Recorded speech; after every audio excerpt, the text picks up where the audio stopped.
خب بچه ها میخوام یه صحنه واقعا زیبا بهتون نشون بدم از اولین دیدارم با آبشار بیشه.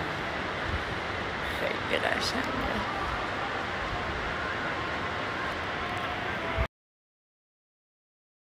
بچه ها رسیدیم به آبشار بیشه معروف که واقعا زیباست و واقعا چشم نوازه.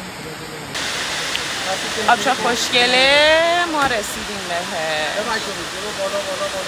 قشنگه. انگار مثلا یه شیر بازه، دقیقا خود شیر خوردنی که از بالا داره میریزه پایین. خیلی بامزه است، دوستش داشتم. خیلی هوا خوبه و شلوغ. یه عالم آدم اینجاست نشستن و جوج بازی میکنن